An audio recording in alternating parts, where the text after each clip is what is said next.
Bien, chicos, pueden ver el tablero.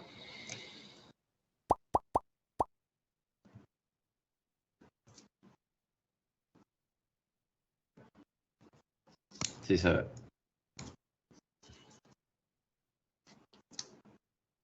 Ok. Bien, vamos a cambiar de tema un poco ahora.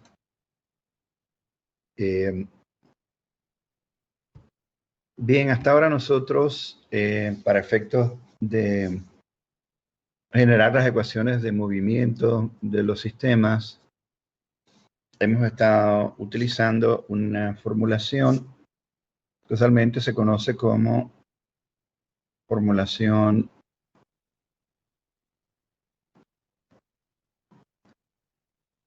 newtoniana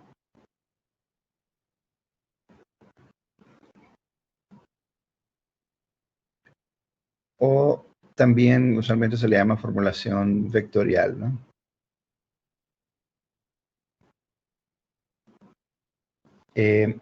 Y esto es ¿por qué? Porque está basada en generar las ecuaciones de movimiento a partir de la segunda ley de Newton, que entre las cosas que requiere es justamente realizar una sumatoria de fuerzas para entonces hacer eso igual a la masa por aceleración, o en última instancia una sumatoria de los momentos de las fuerzas para igualar eso a la tasa de cambio del momentum angular del objeto, ¿no? Entonces, en cualquiera de los dos casos, o sea, es una formulación que está basada, como dijimos, en sumatoria de fuerzas. Las fuerzas son cantidades vectoriales, o sea, que se describen por medio de vectores. Igual lo es la aceleración, ¿no? O la tasa de cambio del momentum lineal también, o sea, son cantidades vectoriales, ¿no? Igual en el caso de rotación, o sea, es la sumatoria de momentos de las fuerzas, que son igualmente cantidades vectoriales, y se tiene entonces la tasa de cambio del momentum angular, que también es una cantidad vectorial, ¿no? Entonces, normalmente estamos hablando de ecuaciones vectoriales que pueden ser reemplazadas en un momento dado por las tres ecuaciones escalares a la que corresponde la ecuación vectorial, ¿no?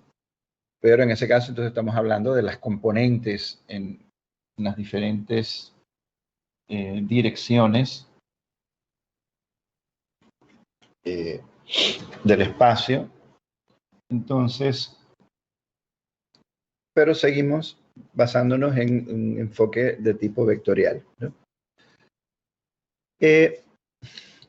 Existen, bueno, una de las desventajas que tiene esto es que cuando nosotros desarrollamos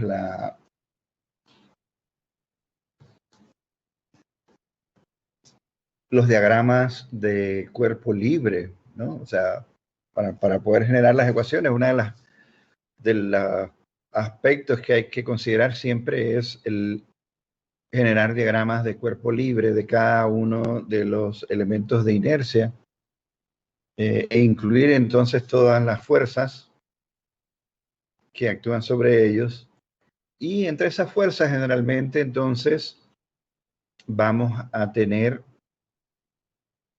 lo que se llaman las fuerzas de restricción o fuerzas que generalmente son fuerzas de contacto. Por ejemplo, si nosotros tenemos dos discos que están acoplados, por ejemplo, y vamos a suponer que independientemente de que haya deslizamiento, ¿no? Pero vamos a suponer que no hay deslizamiento. Entonces, entre esos discos se va a generar una acción, ¿no? Un disco va a ejercer una fuerza sobre el otro y viceversa. Y cuando uno hace el diagrama de cuerpo libre, o sea, esas fuerzas tienen que ser incluidas, ¿cierto? Pero hay un detalle con ellas y es que son desconocidas, ¿no? Esas fuerzas son desconocidas. Igual sucede, por ejemplo, si, como dije, tomamos el ejemplo de un disco acoplado con otro, cuando hacemos el diagrama de cuerpo libre, tenemos también que ver el punto de pivote del disco, ¿no? Entonces, en el punto de pivote del disco también vamos a tener fuerzas de contactos que también hay que incluir en el diagrama de balance de fuerzas y de momentos, ¿sí? Entonces vamos a tener unas reacciones en los pivotes también, que puede que al final, cuando estamos escribiendo las ecuaciones de momentos, si las escribimos justamente con respecto a ese punto, no van a aparecer, obviamente, en la ecuación de momentos, ¿no? Pero en la balance de fuerzas definitivamente van a estar, ¿no? Entonces, esas fuerzas normalmente son desconocidas, o sea, al final de cuentas son incógnitas, se vuelven incógnitas también del problema que estamos tratando de resolver. O sea que ya no es nada más el tema de las coordenadas de posición, que son las que nosotros estamos tratando de determinar, ya que es lo que visualizamos como la respuesta del sistema, sino que también hay que buscar entonces como parte intermedia del procedimiento de solución, de pronto tenemos que considerar estas fuerzas de contacto, ¿no? Entre unos objetos y otros. Y bueno, ya después ahí interviene el tema de, ok, si hay deslizamiento o no hay deslizamiento, si hay fricción seca o no hay fricción seca, o sea, todas esas cosas habría que tomarlas en cuenta, ¿no? Cuando estamos hablando de ese tipo de formulación. Sin embargo, hay, bueno, otras formulaciones, pero entre ellas hay una que nos interesa discutir aquí como parte de los temas del curso y es la que se conoce como la formulación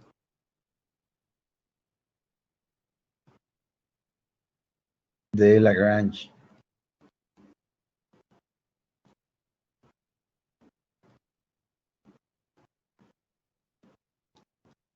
¿Okay? Bien. Okay, Lagrange fue un matemático sobresaliente, más o menos, no exactamente contemporáneo del todo con Euler, aunque digamos, más o menos de la misma época, porque entre ellos, de hecho, llegaron a intercambiar correspondencia, pero Euler era un poco mayor que Lagrange, ¿no? Lagrange era un poco más joven.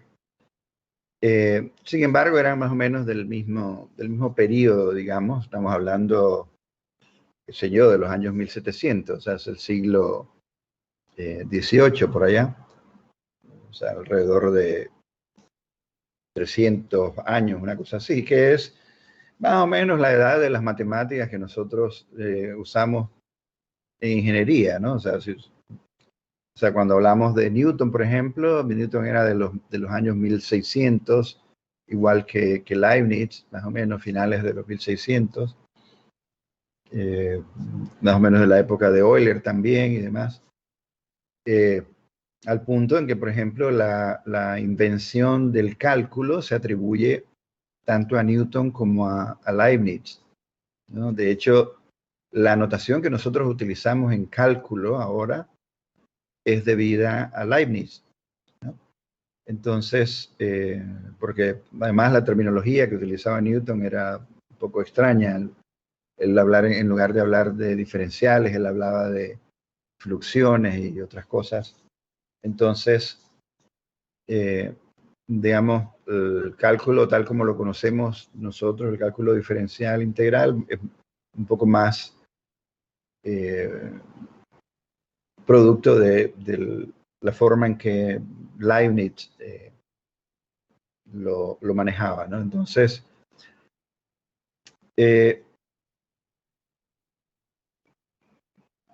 ahora, este tema de la formulación de Lagrange tiene ventajas sobre la formulación de Newton por el hecho de que, o sea, digamos, hay dos aspectos que son como los más relevantes y que hacen atractiva la formulación basada en las ecuaciones de Lagrange, y es el hecho de que, por un lado, en esta formulación se trabaja con cantidades escalares, ¿no? Si bien uno no se libra al 100% de los vectores, pero el enfoque está basado en cantidades escalares. ¿Por qué? Porque se trabaja con energía cinética, ¿ya? Ahora digo, uno no se termina de desconectar del todo de los vectores. ¿Por qué? Porque al final la energía cinética viene expresada en términos de la magnitud del vector velocidad, ¿cierto? O sea que al final de alguna manera aparece por ahí siempre el tema vectorial, pero las cantidades en las que se basa el análisis son de tipo escalar, ¿no? Una de ellas es la energía cinética y la otra es la energía potencial. O sea, en ambos casos estamos hablando de cantidades que son escalares, ¿no? Eso por una parte. Y la otra ventaja que tiene es que cuando hablamos del sistema, para efectos de la formulación de las ecuaciones, no es necesario subdividir el sistema y hacer diagramas de cuerpo libre de uno y de otro. ¿Por qué? Porque en la expresión de energía cinética, lo que uno hace es que suma todas las energías de todos los diferentes objetos o elementos que son parte del sistema. Hay algunos elementos que son de traslación, que esencialmente se mueven en traslación, otros en rotación, otros en ambos casos tienen movimiento de traslación y de rotación. Entonces es cuestión de plantear las energías cinéticas de cada uno de esos elementos de inercia, ¿no? Y sumarlas. Y lo que uno obtiene entonces es lo que se llama la energía cinética total del sistema, que es, como dije, una cantidad escalar. Y en el caso de la energía potencial, igual. O sea, uno lo que va a tener entonces es que sumar las energías potenciales de todos los elementos que pueden almacenar energía potencial, ¿no? Es decir, por ejemplo, nosotros tenemos elementos elásticos que cuando se deforman, entonces esencialmente lo que hacen es almacenar energía potencial que después se puede liberar y convertir en energía cinética al transferirla a un objeto. También, por ejemplo, vamos a tener elementos de inercia que de pronto están en posiciones cambiantes, pero que además de eso, en términos de altura, de elevación, con respecto a alguna referencia, cambian y son diferentes para cada objeto. Entonces, hay una energía potencial gravitatoria también ahí que uno toma en cuenta, ¿no? Entonces, esencialmente lo que uno hace también es sumar las energías potenciales en todas sus formas, ¿no? Elementos elásticos, elementos que por su posición en el campo gravitatorio tienen más energía que otros, etcétera. O sea, así que, pero se hace igual, como viendo el sistema como un todo. O sea, yo no tengo que ponerme a separar objetos en el sentido de tener que hacer un diagrama especial para uno, después otro para otro, como en el caso de la formulación, sino que lo que se hace es que se plantea tanto la ecuación de energía cinética como de energía potencial para todo el sistema, ¿no? Y a partir de ahí, entonces, es que se generan las ecuaciones de movimiento, ¿ya?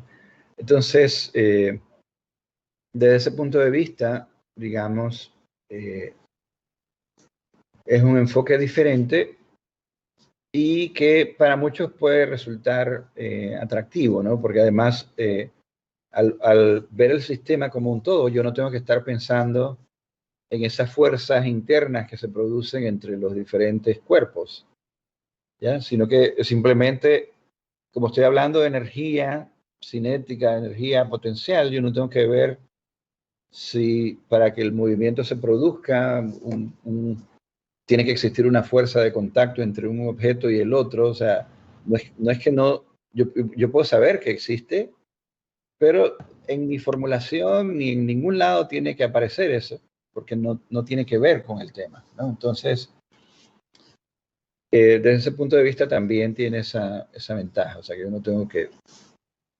introducir incógnitas adicionales en el planteamiento de las ecuaciones de movimiento de los sistemas, ¿no? Entonces, desde ese punto de vista también es ventajosa, ¿no? Ahora, ¿cómo surge esto? Bueno, esto surge en base o deriva, digamos, de el desarrollo de algo que se conoce como el cálculo variacional o cálculo de variaciones.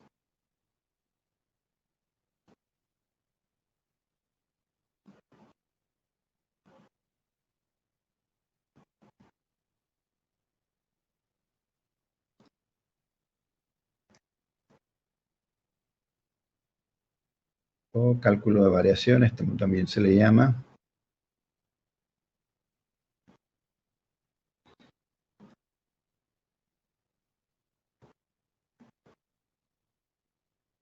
¿No?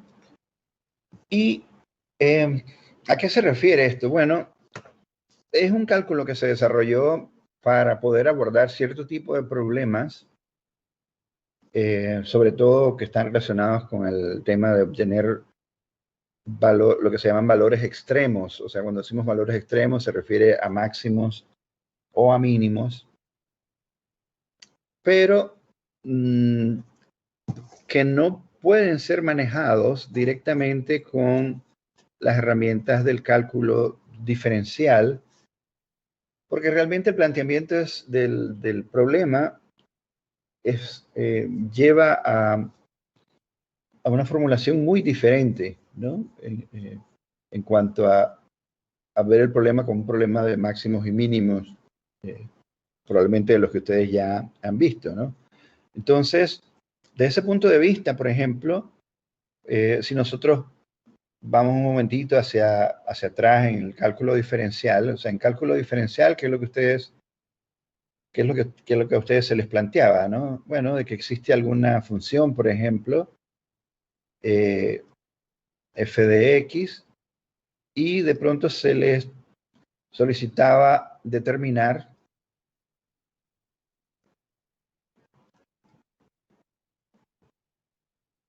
qué sé yo, los máximos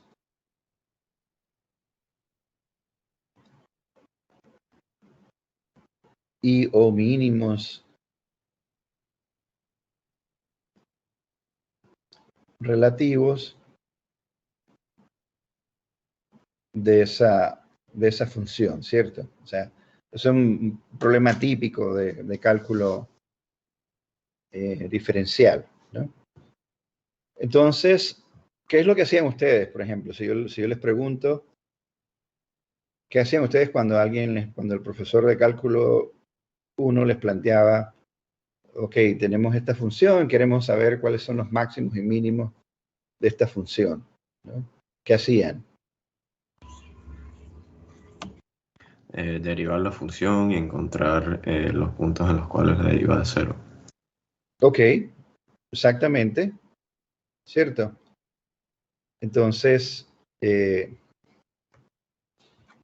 simplemente dicen, ok, tomamos la derivada, ¿no?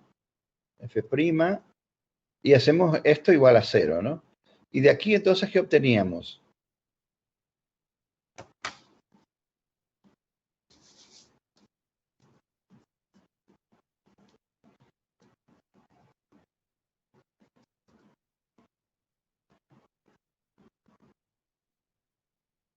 Obteníamos la derivada, igualábamos a 0 y como resultado de eso, ¿qué obtenemos?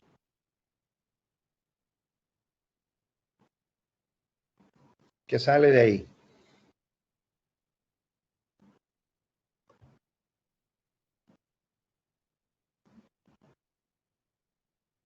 ¿Alguien? A ver. Sale una ecuación en la que está un polinomio y está igualado a 0. Y para encontrar los Bueno, pues máximos, puede ser o no polinomio, eso depende de qué función tienes, ¿no? cierto, sí. Ok, Pero una ecuación, ok. pues. Ajá, entonces, ¿pero qué obtienes de ahí cuando la resuelves? O sea, ¿qué es lo que buscas? Se encuentran los valores, en este caso de x, en los cuales en la función original hay o máximo o mínimo. Ok, o sea, obtenemos lo que llamaban, si no me equivoco, los números críticos, ¿cierto?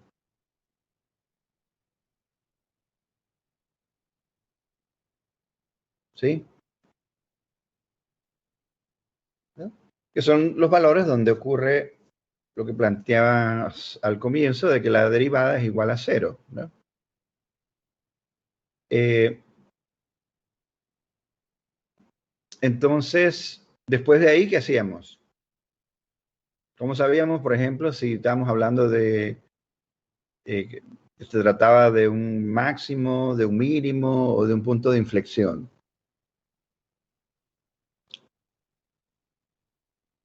¿Qué más hacíamos? Se encuentra la segunda derivada y se evalúan los Correcto. números críticos Ok. en la segunda derivada. Y de ahí entonces, ¿qué concluíamos? Si es positivo, es porque, si el valor sale positivo, es porque Ajá. es un mínimo. Si sale negativo, es porque es un máximo. Y si sale cero, es porque es un punto de inflexión. Ujú. Correcto. Estamos claros en eso, ¿cierto? Ahora, ¿y cómo sabemos que eso es así? ¿Por qué sabemos que eso es así? De que si es positivo es un mínimo, que si es un negativo es un máximo, y que si es cero es un punto de inflexión. ¿Por qué sabemos eso?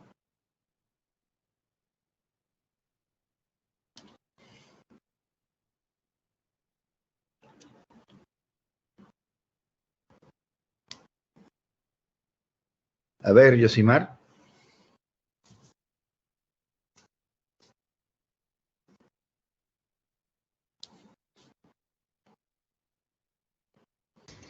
No suele decirle, profe. No.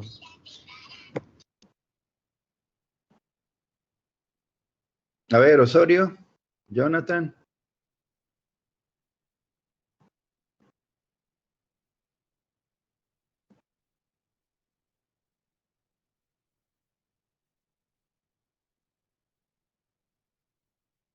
Lara.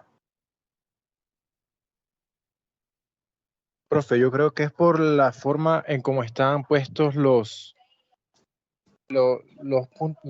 valores de la pendiente alrededor de donde está el punto de inflexión. Ok, la segunda derivada que me indica sobre una curva.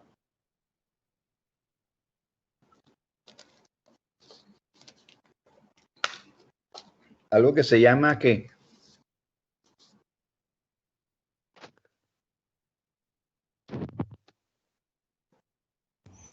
Concavidad.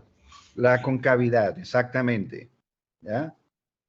O sea, la segunda derivada me describe la concavidad de la función. Entonces, si donde yo estoy evaluando me da que la concavidad es hacia abajo, y eso corresponde a cuando es negativa, entonces yo sé que estoy en un máximo, ¿cierto? Por el contrario, si la concavidad me da, si la segunda derivada me da positiva, yo sé que la concavidad es hacia arriba, por lo tanto, estamos hablando de un mínimo, ¿cierto? Y por el contrario, si es igual a cero, significa que ahí realmente no hay concavidad, es un punto de inflexión nada más. ¿De acuerdo? Entonces, cálculo 1 básico, chicos.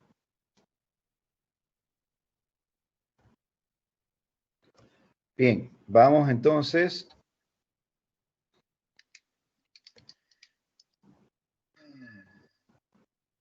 a ver qué es diferente, ¿no? Bien, el cálculo variacional realmente, o problemas que debían ser abordados por cálculo de variaciones, realmente, probablemente fueron antes o se presentaron antes de esto que vamos a discutir ahora. Pero desde el punto de vista de, digamos, histórico, este evento del que les voy a hablar prácticamente es como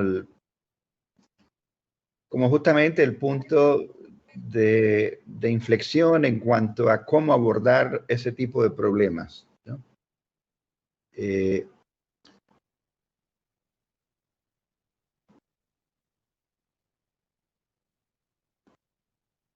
Jacob Bernoulli en algún momento les planteó a los matemáticos de la época un problema, ¿no? Esta era una práctica bastante común entre los matemáticos, los físicos, o como se llamaban en aquella época ellos los filósofos, de que no había teléfonos, no había nada, así que lo que ellos hacían era básicamente que se escribían entre ellos, ¿no? O sea, la comunicación de ellos era básicamente por cartas. Y era bastante común, o sea que, digamos, de pronto, qué sé yo, a lo mejor un profesor identificaba algún problema que quizás no había podido resolver y se lo planteaba a otros o le escribía sobre el problema a otro profesor. El otro le escribía de vuelta, discutían entre ellos, cosas así, todo en base a cartas generalmente, ¿no? Entonces, de hecho, como les mencionaba, a pesar de que Euler y Lagrange eran no necesariamente contemporáneos en el sentido de que más o menos de la misma edad, pero entre ellos efectivamente se escribían, ¿no? Entonces,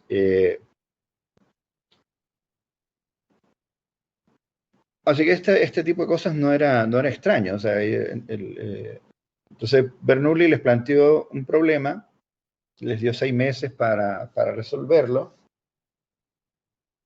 A los 6 meses, Leibniz supuestamente le escribió a Bernoulli y le dijo, bueno, ya yo tengo la solución, pero da un poco más de tiempo, no sé qué.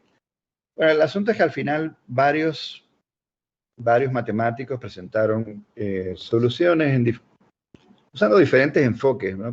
Muchos de ellos más que nada basados en temas de construcciones geométricas, o sea, dibujaban las curvas, empezaban a dibujar tangentes y líneas que intersectaban unas con otras y qué sé yo, y por ahí encontraron algunos de ellos, digamos que algunos aspectos de cómo debía ser la curva, aunque no necesariamente la curva explícitamente, ¿no? Entonces, sin embargo, entre Euler y Lagrange desarrollaron un enfoque bastante elegante, bastante general para abordar ese tipo de problemas, ¿no? Entonces, voy a mencionarles primero el problema que Bernoulli les planteó a los matemáticos de la época, sobre todo para mostrar algunos aspectos en cuanto a qué era distinto del problema que se estaba planteando cuando uno lo compara, por ejemplo, con el problema de máximos y mínimos que uno encuentra en cálculo diferencial, ¿no? Entonces, el problema usualmente es conocido como el problema del brachistocrono.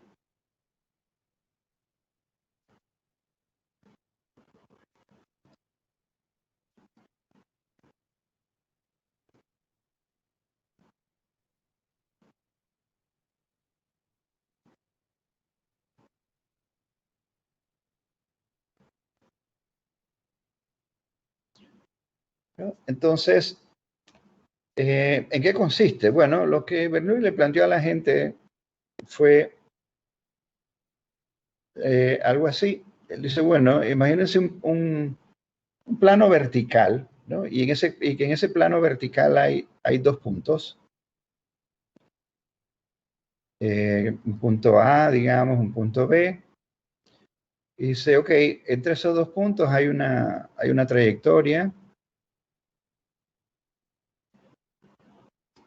Y yo lo que quiero que resuelvan es lo siguiente. Él dice, ok, imagínense que yo tengo un objeto que lo dejo deslizarse a través de esa trayectoria, solo bajo la influencia de la gravedad, sin fricción.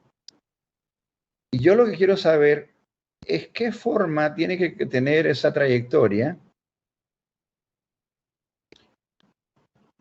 ¿no? Para que el tiempo de viaje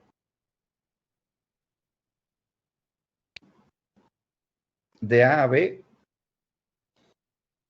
sea un mínimo, ¿no? Eso fue lo que él les planteó. Bueno, él dice, yo quiero saber cómo es y de x, donde y de x describe esta curva que está aquí, ¿no?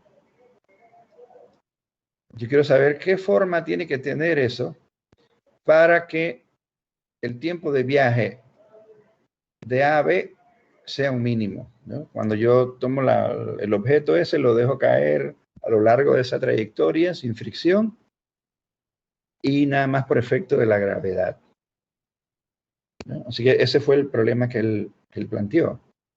Ahora, cuando uno lo escucha así, pareciera algo, pudiera parecer que es algo trivial, pero realmente no es así, ¿no? Y vamos a ver por qué, ¿no? Imagínense que nosotros consideramos un segundo, o sea, tenemos el objeto inicialmente acá arriba en el punto A y luego lo consideramos en algún otro instante en un punto arbitrario de la trayectoria, ¿no? En ese punto arbitrario, él va a tener una coordenada y dada, que bueno, no conocemos, simplemente la llamamos y. Entonces, ¿qué sucede? Como es un problema en donde no tenemos fricción, nosotros podemos plantear conservación de energía, ¿no? Por ejemplo, entre el punto A inicial y entre el punto intermedio este que está ahí. Y simplemente podríamos escribir un medio de la masa por la velocidad en A al cuadrado, que era hablando de energía en el punto inicial, más vamos a tener la energía potencial, ¿no? Que sería mg por y sub a, la altura en el punto A. Y eso debe ser igual entonces a un medio de la masa por la velocidad al cuadrado en el punto este arbitrario ahí que hemos elegido, más mg por y en ese punto, que es simplemente la coordenada en donde se encuentra, ¿cierto? Ok, así que bueno, m está en todos lados, m lo podemos cancelar, ¿verdad? Además de eso, podemos suponer, por ejemplo, que la masa la soltamos sin ninguna velocidad al inicio, así que esta velocidad podemos decir es 0. Y cuando hacemos eso, entonces nos da una expresión para la velocidad, ¿cierto?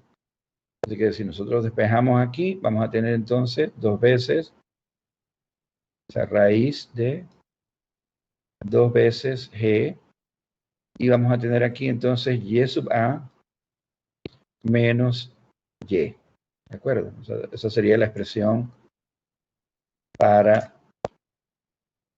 la velocidad. ¿Okay? Bien, por otro lado, nosotros podemos plantear algo así, ¿no? O sea, la velocidad, digamos, la magnitud por lo menos la podemos visualizar como ds dt, donde ese es el arco de la curva, ¿no? ds sería entonces raíz de 1 más y' cuadrado por dx, ¿no?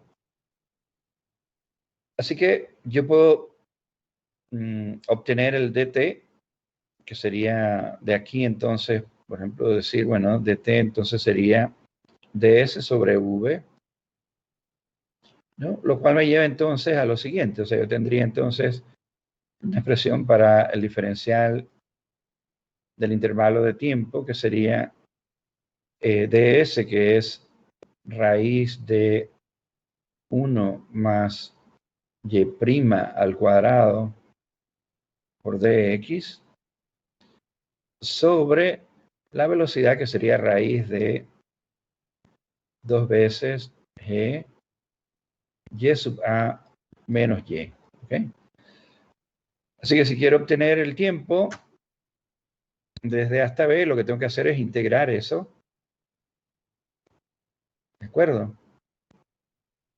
Así que decimos, ok, bueno, el tiempo lo vamos a obtener entonces tiempo en el instante A, tiempo en el instante B. Y aquí entonces estaríamos hablando desde la posición X A la posición X B, ¿no? Y esto nos daría entonces una expresión para el tiempo de viaje desde A hasta B, que vendría dado por esta expresión, esta integral, XA, XB, y tendríamos entonces raíz de 1 más y' al cuadrado de x sobre raíz de 2 veces g y sub a menos y, ¿no? Y esa sería la expresión para t, ¿no? Entonces, esto que está aquí, es lo que nos interesa que sea un mínimo, ¿ya? Entonces, si ustedes se fijan, eso que está ahí no se parece en nada a un problema de cálculo diferencial en donde a mí me están pidiendo que obtenga máximos y mínimos, ¿no? De hecho, en aquel problema, a mí lo que me están preguntando son valores, ¿sí? Me están preguntando para qué valor de X yo espero un máximo, o sea, ¿dónde va a ocurrir un máximo o un mínimo? Acá lo que me están pidiendo es, o sea, la solución de este problema lo que requiere es, o lo que Bernoulli quería era que le dijeran, bueno, y de X es esto y esto. O sea, en el intervalo de X a XB, Y viene dada por esa expresión. ¿Me explico? O sea, me están preguntando cuál es la forma de la función. Tienen que dar una expresión para Y que satisfaga eso, de que el tiempo de viaje de A a B sea un mínimo, ¿no? Y la expresión que describe ese tiempo es esa integral que está ahí, ¿no? Entonces es un problema completamente diferente. ¿De acuerdo? Y la idea entonces de desarrollar el cálculo operacional es justamente para poder lidiar con este tipo de problemas, ¿no? Ahora, en este caso, nosotros ya estamos planteando, bueno, cuál es el tiempo de mínimo de viaje. Lo estamos planteando como un problema de mínimos, pero la manera, digamos, en que se abordó justamente, y por eso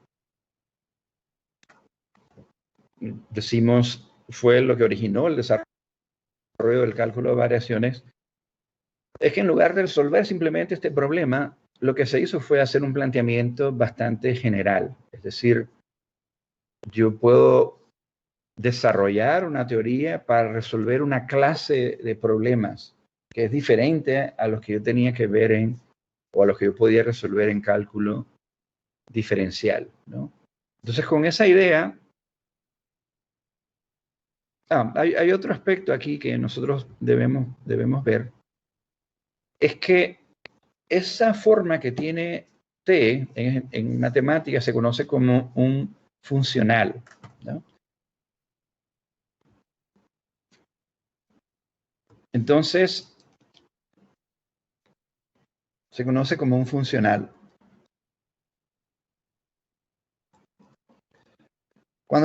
Para hablar de lo que es un funcional, nosotros primero hablamos de lo que es una función, ¿no?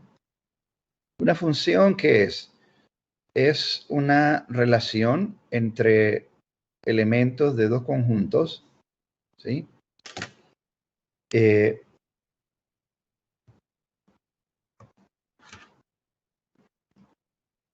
Aquí yo voy a tener un conjunto numérico, el de las X, y vamos a tener los elementos que pertenecen a ese conjunto. Es un conjunto de números. Puede ser todo el intervalo de los números reales o un subintervalo de los números reales, como quieren. Y yo lo que puedo, una función lo que hace es que establece una relación entre los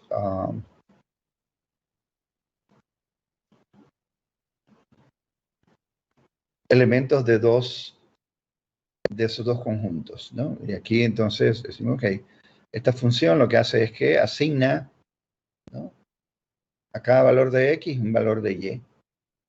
Uno y solo uno. En la dirección opuesta no importa si para un valor de X hay para un valor de Y hay 2 de X, no importa, pero en el caso de la definición de función exige que para un valor de X haya uno y solo uno de Y, ¿ok? Así que tenemos un número aquí y la imagen de él también es un número, ¿no? Cuando nosotros hablamos de un funcional es también una función, pero hay una diferencia, y es que aquí nuevamente nosotros vamos a tener números, pero acá lo que nosotros vamos a tener son funciones. O sea, el dominio de un funcional es un conjunto de funciones. Y lo que un funcional hace es, a cada función en este dominio le asigna un número, ¿ok? Y eso es básicamente lo que nosotros tenemos planteado aquí, cuando vemos la forma en que está descrito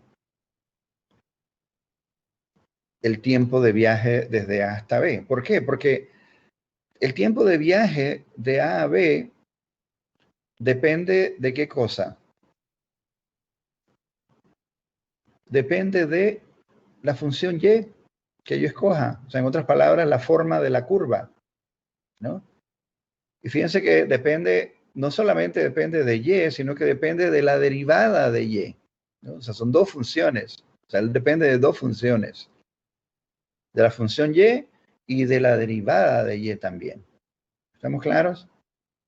Entonces, estamos hablando, o sea, que aquí realmente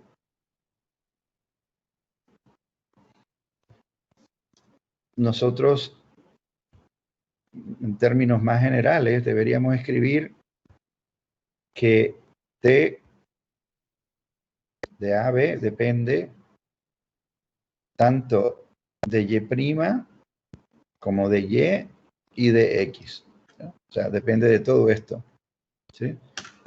Es un funcional, ¿sí? ¿Por qué? Porque establecemos una función, cualquiera que sea. Si yo la reemplazo en la integral y saco la derivada y la reemplazo en la integral, resuelvo la integral, al final yo lo que voy a tener es un valor de t. ¿De acuerdo? Un número.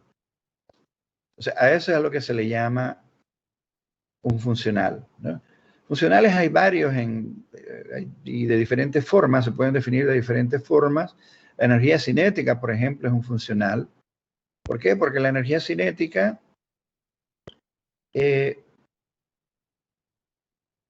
depende de qué cosa. De v cuadrado, pero v cuadrado en general es una función de tiempo, ¿cierto? Así que yo tengo una función velocidad, la reemplazamos aquí y obtengo un valor de la energía. Entonces, la energía cinética es un funcional también. Igual sucede con la energía potencial, también es un funcional. ¿Okay? Entonces, el planteamiento que nosotros vamos a hacer es algo que sigue el siguiente enfoque. O sea, lo que nosotros vamos a decir es, bueno, ok, no vamos a resolver un solo problema, sino que vamos a plantearnos un problema bastante más general, ¿no? Y decimos, ok, vamos a suponer que nosotros tenemos un funcional. No vamos a especificar todavía cuál es la forma del integrando. En el caso del problema del brachistocrono, ya nosotros vimos cuál es la forma del integrando. Aquí lo vamos a dejar abierto. Simplemente vamos a decir, hay algún integrando, y ese integrando depende de y', depende de y depende de x, ¿no? Así que este va a ser el funcional con el que nosotros vamos a trabajar, ¿no? Es un funcional bastante genérico, porque mientras nosotros no especifiquemos qué es f, todo lo que hagamos es válido, como quien dice, para cualquier integrando que nosotros reemplacemos ahí, siempre y cuando cumpla con la manera en que depende de, o más bien de qué que dependa de y' y x en general, ¿no? Así que mientras nosotros al final decidamos, ok, yo quiero ver este problema de máximos o de mínimos, y en ese caso f es esto, entonces veremos cómo resolvemos el problema, ¿no? Pero hasta ahora lo planteamos así, de manera bastante general, y a partir de ahí entonces vamos a ver cómo procedemos, ¿no? Así que eso es lo que vamos a hacer ya, será el otro jueves, porque el día martes es el examen de ustedes, ¿no?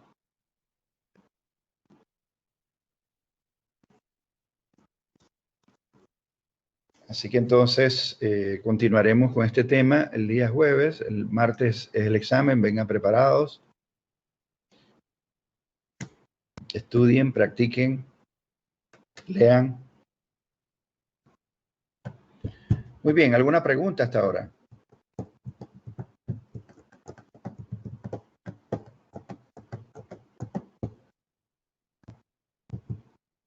Chicos, ¿preguntas, dudas?